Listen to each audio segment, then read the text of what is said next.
จนดาบีได้เขาก็เลยมาสวยไปบ่าย19นี้ฮอดที่เลื่อนมาเลื่อน10ลองมาอย่างเช่นขึ้นอาชีพเป็นมือ10วันมันในไอ้จ้องปิ้วเลยเนี่ยอันเป็นเงางาจากตาหน้าคิงนายเงินห้องล่าอ่องนายทอนหลูเนาะหมู่จุ้มหมอกโกคำหมอกกำโกโฮมกู้โสนายห้องเสียงสันยนคิงคำสร้อยสวยละนายติงยนใส่อ่องเมียดนางสิงเอเจ๊มาเห็นเงางาจากตาหน้าเสียเลยมาดูดานสั่งการเขียนสมาดังมันดังโสในอ่อนกันมาต่างนี่กับพระบิดเจ้าในเจ้าก็เลยมีตื้อตังเหดีมาเมตตาตราบาในเพียงหนังข้าวยำเฮามีจากในว่ามี10โมงคายข้าวยำหัวก็บ่มีตั้งเอาให้ถ่อมตราปวดได้ยาวจ้ะกลับจากในสุ่มจิกตรายาวตั้งมันปวดได้ยาวข้าวยำมันจ้ะอันนี้เดี๋ยวเนี่ยhôm nay này hậu đi họ ta la này tỷ lệ nắp dầm cùng plan ta la sang khá này on cần hôm mưa mượn mọc mồ và cho hôm mưa mượn mọc mồ dược đàng xì mòm chóm hồ com tu yo si quân đề nam môย้อนกันโดไว้ดีข้าอพุทธังสรณังคิสามิธัมมังสรณังคิสามิสังฆังสรณังคิสามิพุทธะเจ้าหมนนามข้ามาคบน้อมจำนับยำปึงเองตาสีขาอธรรมะเจ้าหมนนามข้ามาคบน้อมจำนับยำปึงเองตาสีขาอสังฆะเจ้าหมนนามข้ามาคบน้อมจำนับยำเบงตาสีขาออัมปันมีเพเขนที่เบิ่งเป็นทอดแม่ไล่พ้นดอนทุกข้าเพราะว่าในกัดเย็นเขาไว้พระตราสังขารเนี่ยเขาไล่กัดเย็นเมก็ไม่ในอันกลุ่มเขาไล่ไว้พระตราสังขารพรดีมันสำไล่8มิวว่าเด้เพราะว่าหัวเขาไล่พรดีมันจ่อที่ขั้นไว้8มิวไว้จ่อไข่หูต่างบอกมาหมวกมันได้อ่ะที่ได้หูคำเดียวอ่ะบอกไข่หูสั่งได้ที่หมวกสั่งได้เลยผีก้นลำนาพร้อมปูซาปิญญาเผยผายยาว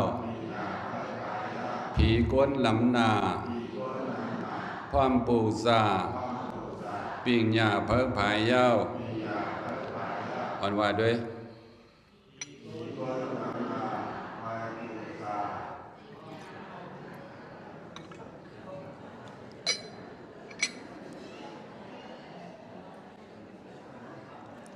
บอมเลยหำเช้าผีก้นลำนาพร้อมปูซาปิญญาเผยผายยาวไม่เหลืองจุมผีเทวาจุมใจนาอกสามากมียาว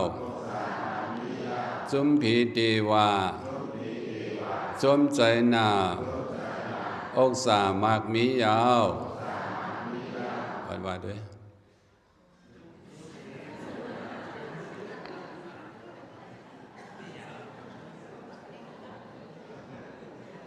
ว่าแทงโคงหางลีหลังอานคำมีขันเผยหันหักเปียงยาวหางลีหนังอานคำมีขันเผยหันหักเปียงยาวว่าด้วย แ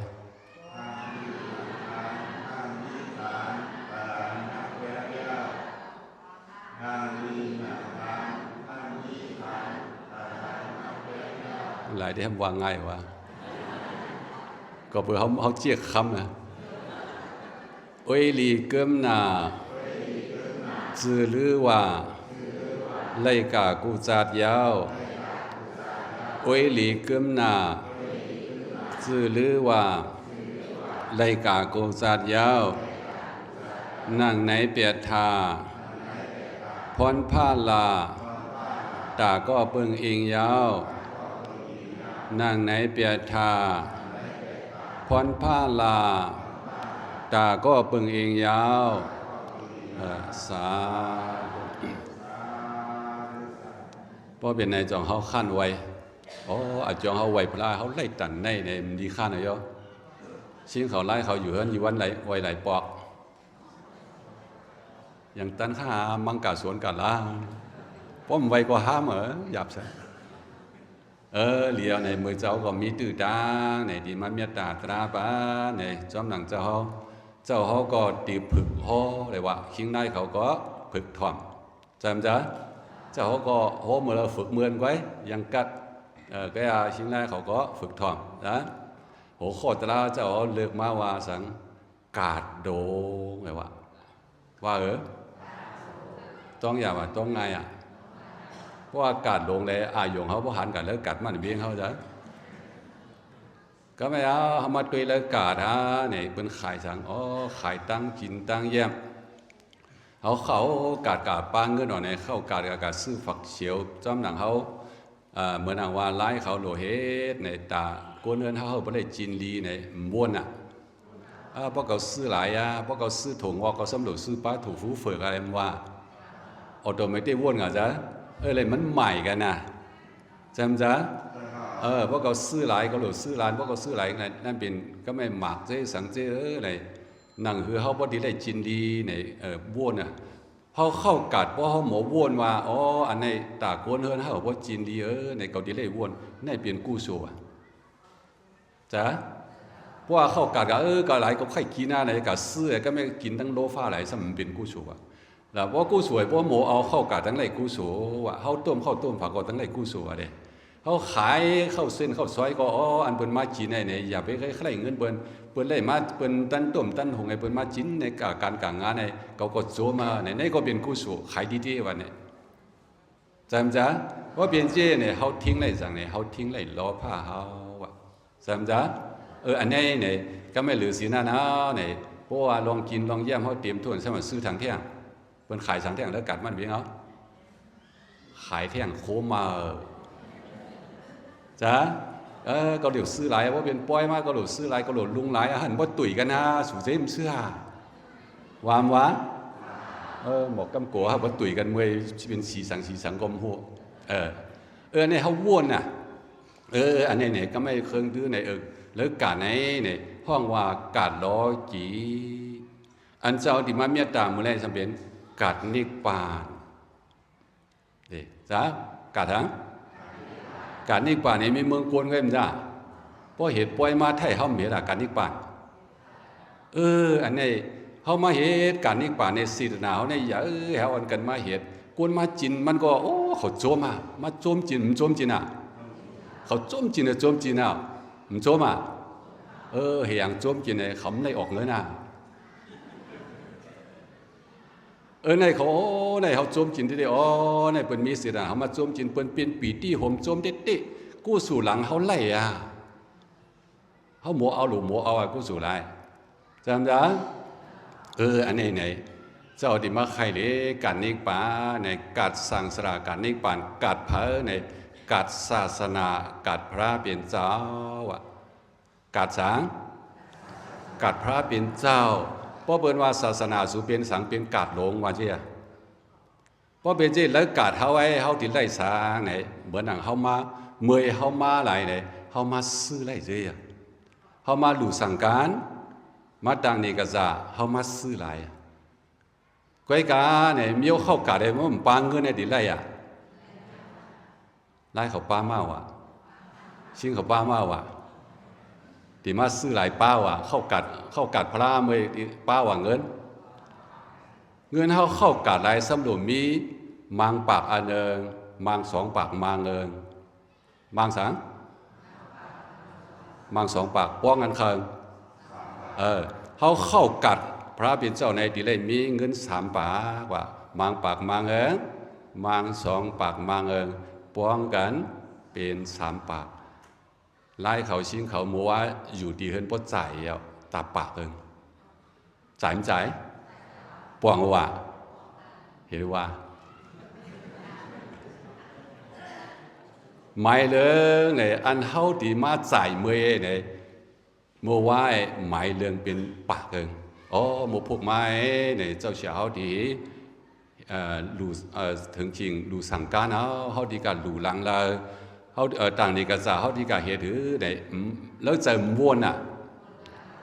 อันเขาวนยังไงเขาว่าปากเองว่านั่นว่าปุปปะสีตนาเลยจ้ะเมื่อเนี่ยเขาขึ้นมาดีการดีจ้องอันนั้นมายุคหลู่เจ้าเขาเมื่อไงเป็น2 ปากมงจะสีตนาใช่ไหมจ๊ะป้องกันซ้ำเป็น3 ปากอาบราสีตนาเขามาเข้ากาดหลังไอ้เลยเขาหลู่มีปุปปะมงจะอาบราจ่องมาเข้าไหลว่ากาดพระเป็นเจ้าไหนเนี่ยเขามาด้วยเพราะกู้สุ่มใหญ่ได้เต็มเข้าไหลแล้วเอาสังสราชิบ30 ไปโค้งไหลมาด้วยงานไหลตรีสารปิกตาจ่องเข้าไหลกาดไหลก็ไปทำมาด้วยเมืองกวนเฮากูมาเข้าไหลว่ะก็เบอร์เขามีเงินจ่ายผมมีเงิน3 ปากหลายเขามาได้จ้ะชี้ว่าเขาไล่เขามีเงินแต่ดีเข้ากันนี่ปั่นพระเป็นเจ้าจงมาได้แน่ในเป็นสังผู้กวนดีเขาก็จงใจได้เงินหนังไงวะเพราะชี้ถี่เจยังจ่ายได้วะเนี่ยจำจ้ะเพราะดีมาหลู่เสือลายได้ยังจ่ายได้วะเจ๊ได้ก็ไม่เนี่ยอาบราศีลาเนี่ยไม้เหลือง1 ปากก็เขาจ่ายเนี่ยไม้2 ปากก็เขามาจ่ายเมื่อไว้เขาไล่หลู่น้ำหลู่เมื่อกันเนี่ยเขาวนเมื่อไรก็เขาเหมือเมื่อนั้นเขาไล่หลู่ไล่ต้านมาเนี่ยพอเขาวนหันกู้สู่เขามันโจมกำน้ำในพวกบ้านมงซาศีลาก็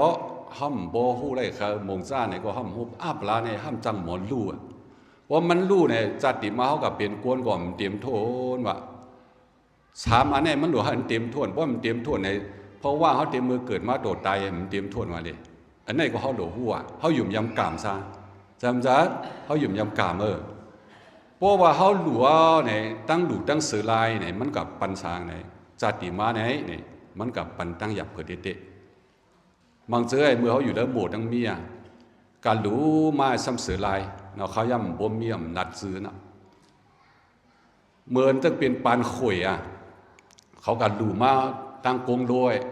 หลู่มาเงิน15 เสียนเมื่อในคำยีเตียงจะเปลี่ยน8 หมื่นก็ยีเตียงอันนี้8 หมื่นก็การหลู่มาเงิน15 เสียนมันไข่มันมีปกป้าหมองจะอับราหลุมจะเมื่อมันอยู่หมดแล้วเฮือในแล้วมันแล้วสวนเป็นถังเรียกมันว่าก็ไม่มันก็อ่องเสียงมาเนี่ยไข่มันเมียนแค่เป็นถังอย่าแค่เป็นมันเมียนโดเปิ้นอันเป็นถังเรียกมันนั่นมันลูกมีเงินค้ำไว้มันจังหมดมันจังเมียนไว้มาได้4-5 ปีมาซ้ำฝานกะซ้ำขึ้นเหตุเลยว่า มาวางเจ้าก็ว่าถึงหัวที่ฝานเท้าเป็นรัวโลเจ้าหลักเรียนเดียด้วยรู้สมมตินะ3 ปากหลายเขาโมจ่ายกาเมื่อเรื่องปากได้ก็มันโมจ่าย2 ปากมันโมจ่าย3 ปากไม้มันได้เพราะเป็นเจ้เนี่ยมันมาปั่นตั้งหยับผือเท้าเนี่ยโดมไปตายว่าเป็นปิกตากา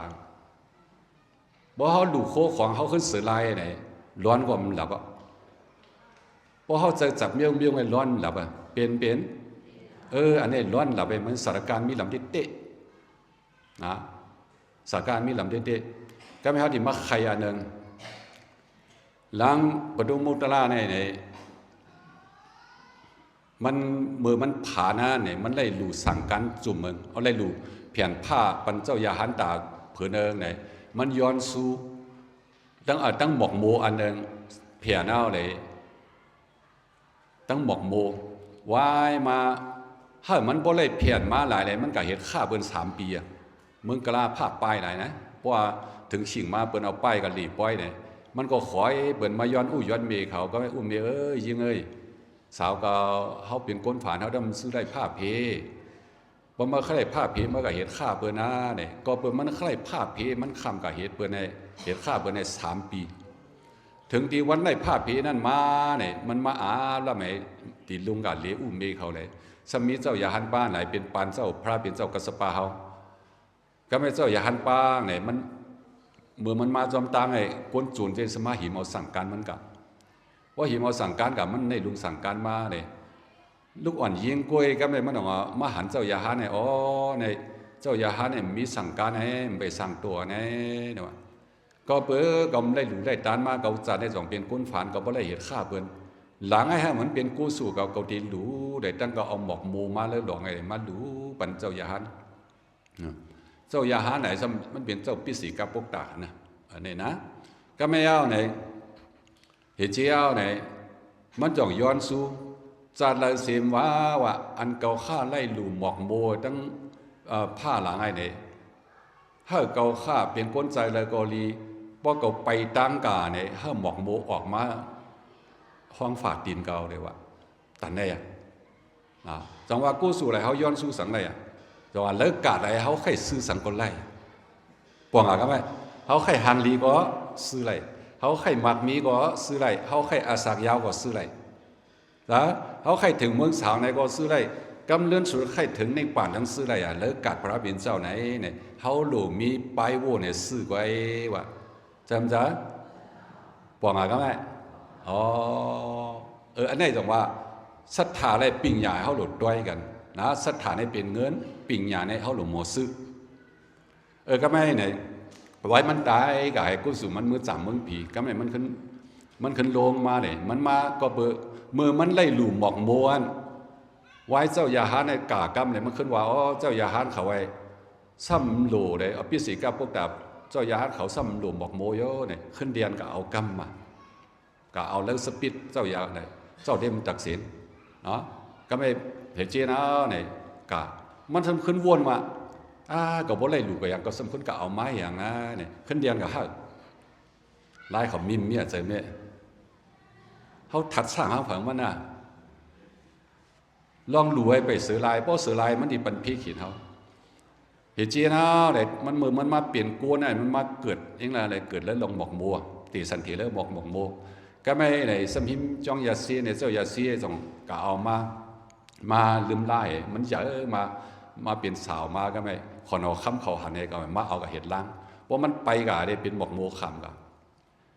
ก็เลยมันก็ถึงแล้วห่างแล้วโหเลยขอนเอาค้ำไหลมันช่างเหมียนช่างมีหลำว่ามีเป็น5 ปากว่าเด้อลูกโอ้ขอนเอาค้ำเบิร์นก็โลภผ้าใหญ่เด้งๆกันว่าโกนเท่าจากไหนต้องมีดอกขั้นซื้อเอา2-3 โกงขนาดจริงเขาจะตั้งฉีป่วยเจ้าหามีนะก็ไม่เอาเลยก็ไม่ซึ่งล้างเขาไอ้มันหนาโดมันเพราะมันหนาโดมันเอาเนี่ยมือมันตีเลี้ยงอีอะไรซึ่งล้าง5 ปากไอ้เจอจ้างฆ่าเจอมาในเพราะว่าล้างปดุมุตละอะไรมันเลี้ยงอีมาเอาไม้ไหลตาเหลือได้มันหน้าเนี่ยมันเลี้ยงอีในก็เบื่อมันซ้ำได้ย้อนซูมาว่ามันหันเจ้ายาหันเขาหางรีเปียวไว้เกาฆ่าไล่เกิดลูก5 ปากซึ่งเจ้าเขาว่าเลยไล่เขาให้เกิดว่าเกิดลูก5 ปากว่าได้มันย้อนซูเมื่อมันมาเกิดลูกไอ้เลยลูกเล่าห้องอีเนี่ยเป็นมาโกงไว้ก็ไม่เลือดมันเนี่ยเลือดมันเนี่ยเปลี่ยนกับ9 ปาก90 โกวายมาเปลี่ยนพิเศษกับพวกตากับเมียนเนี่ยมันไล่หลุดเป็นพิเศษกับพวกตาก็ไม่เจียวเลยอันเป็นเสื่องล้างเสียมันหน้าโดมมันเนี่ยจะเอาไม่ไหลเอาปันลูกเอาปันมันก็ไม่อีมันเจ้เขาขึ้นเอากันเลี้ยงไว้เจียว่าคนเอาคำขึ้นปอกมันปอกเมืองมาเนี่ยเมืองมันเลี้ยงอีคนเอาคำซ้ำออกเมืองกำมันปอกมาเนี่ยเจื้องดังข้าใจมันสองกันบอกคนเอาคำว่าคนเอาคำเจ้าเลยว่านางประตูมุตระไหนมันก็เกิดไม่ไกลเลยมือโหดเด้เนี่ยคนเอาคำหักมันเด้เพราะว่าเกิดไม่มากคนเอาคำหักมันอะลำมันออกข้างออกหัวเพราะว่ามันลำมันออกข้างออกโหกาอะไรมันก็ออกกายหมอกหมูมันก็หายกะมันกัดเถอเองยาจังสักโกงยาจังสักให้เจ็บเลี้ยงเหลี่ยมงามเอาเนี่ยเหียงล่ะเนี่ยมือมันขึ้นกะเอาหมวกกันนะอากูสู่หลานนะทำดีหัวอะไรอากูสู่มันเหมือนขึ้นกะเอาหมวกกำมา อากุศลหลานต่อจะว่ากุศลเป็นอากุศลอันนี้เขาดีหัวพวกท่าภาษาเนี่ยนะอากุศลมันเมื่อมันขึ้นกับเอาบอกแกขึ้นมาน่ะวายมาเนี่ยก็เมื่อมันขึ้นกับหลู่ขึ้นเฮเจียเลยวายมาขอนเอาคำขึ้นหัวอ๋อเนี่ยมันจะเกิดได้ลูกห้าปากอะไรเมื่อเขาเอากับเปียในขนสักยาเพราะว่าหมายเรียกเขาจะว่าก้นดีผีสักยาเขาจอมตัวอ่ะเมื่อก็ซื้อเสียงชิงไล่เขาเจกับมีเมืองผีเมียนอ่ะเปียดคำ14ได้ก็เมื่อมันจะ14ได้เจ้าเขาสอนอ่ะเพราะว่าเปียดคำ14ผีเขามาเอาจะร่างเพราะเหตุการณ์นี้กู้สู่ผีเขามาเอาจะร่างไงกัดถึงเมืองผีจะร่างเขาถึงที่เมืองสักยาเมื่อตั้งดูตั้งตาเนี่ยมันเป็นตันไหนอ่ะแล้วปรับคำไหนแต่ว่าก็ไม่ไหนขนเอาคำไม่ขึ้นยินไหนขึ้นกับห้องมันไหนขึ้นกับปังมันมาไหนแต่ว่ามันบอกว่าสู่ตีเลยมาเอาเพิ่นบอกปังก็เอาเลยกู้สู่มันขึ้นมาบนไปมาเลยบอกไอ้พวกขึ้นจีมาเที่ยงอันไหนในกู้สู่กู้สู่ในเฮาใครว่าสั่งไหนเฮาหมดทิ้งแต่ว่าเรื่องปากก็เฮาหมดจ่าย2 ปากก็เฮาหมดจ่าย3 ปากก็เฮาโหมโจมาป้องก็ไม่เพราะเฮาโหมโจมไรเพราะเฮาซื้อไรไรมันดีมาปันพี่ขีดเอาเพราะจะจับคู่ของตายเป็นปีกตาอันนี้เนี่ยจังว่าเขาบ่เลยรอดหลังไงเนี่ยจังว่าเมื่อเนี่ยเขามาเข้ากาดหลังไงเนี่ยเขาใครซื้อสังก็ไหลใครซื้อฮังลีก็ไหลใครซื้ออักษรยาวก็ไหลใครมักมีดีเปลี่ยนมิ้วแล้วก็ซื้อไหล